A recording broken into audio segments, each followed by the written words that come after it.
Ladies and gentlemen, the followers of the channel, very nice to see you all. I have a special treat for you tonight. I have no time during the day to record this. That's why the sun goes down, the moon begins to rise. And I'm here to show you something that we're going to listen together tonight. So this doesn't look like the record that we usually play on this channel. This is a very old record. In fact, it's a gramophone record made of the heavy material, very, very thick, heavy material called shellac. A very nice pink label. I'll explain you later what's on it. And this record is one-sided. Have you ever seen anything like that? You see, on the other side there is an engraving, no musical grooves. There is also another label, paper label here, and there is a caption here. I'm not sure if you can see it. It says, reproduced in Russia.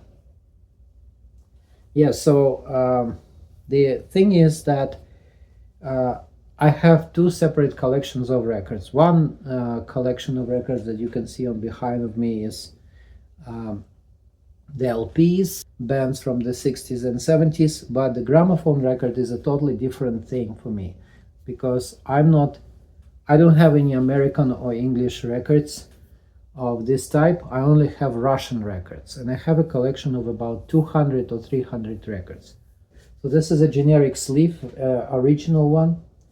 So it was very common in the beginning of the 20th century to have a cover which is generic, which is not related to the record. There were no any illustrations or pictures on it, nothing related to the record. It was just an advertisement of the store where this record was sold. The record was produced in 1911. You see this? Someone inscribed the record, the label, and put the date here, 1911. This is a pre-revolutionary Russia recording. As you know, Russia had a revolution in 1917, and after that it became a Soviet country. I was born in Soviet Union, but I never liked anything related to Soviet Union. I don't like socialism at all. I think the most exciting time for the Russia, and the unfortunate ending of it in 1917, it was before 1917.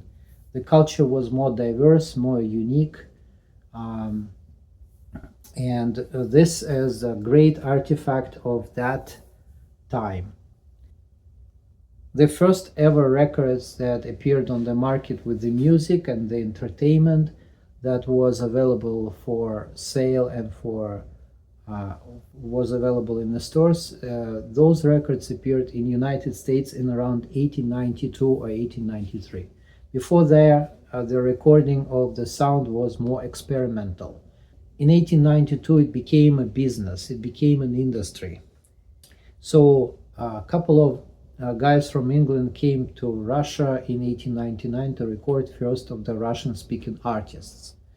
And one of them was Leonid Sobinov. He was a very popular opera singer. He was living in St. Petersburg. He had a beautiful, beautiful voice. They recorded him, and they made excellent recordings for 1900 and 1901. He became a mega star of the gramophone industry. And this record was produced in 1911 when he was in his 30s. He was just a 35 or 36-year-old. His voice was still very beautiful, very bright. Back then, the artist got paid royalties for every recording that would be sold. That's why they were making this record one-sided, because the royalties had to be paid for the artist only for one song, not for two. And the price of this record was already pretty high. It was $5 per record, and not to make the record too expensive, like $10 each. They would just make this record one-sided only. That's the reason why it is one-sided. The record was produced by the Gramophone company, which its head office was located in Great Britain, but they had branches all over the world, including Russia. In Russia, they started making records in 1902. It is a completely acoustic recording. There were no amplifiers, there were no microphones, nothing like that. The artist would sing for the record with no edits. This is a completely live recording as well. Because it's acoustic recording, it sounds extremely natural. Okay, now let me put this record on this small record player and I'll play it for you, and I hope you will enjoy it. So let's one more time observe the record. Pretty unique piece. So he will be singing a song from Tchaikovsky opera Eugene Onegin. Leonid Sobinov was about 36-year-old when he recorded this. Was recorded in Moscow in 1911.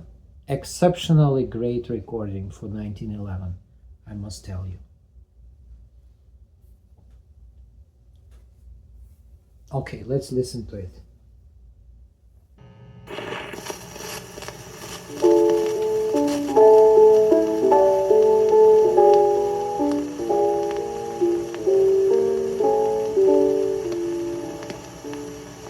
Средь шумного бала случайно тревоги мирской суеты тебя я увидел, но тайно твои покрывала сердце. И печально глядели, а голос так дивно звучал, как звон отдаленной сирени, как моря играющего. Мне стан твой понравился тонкой, и весь твой задумчивый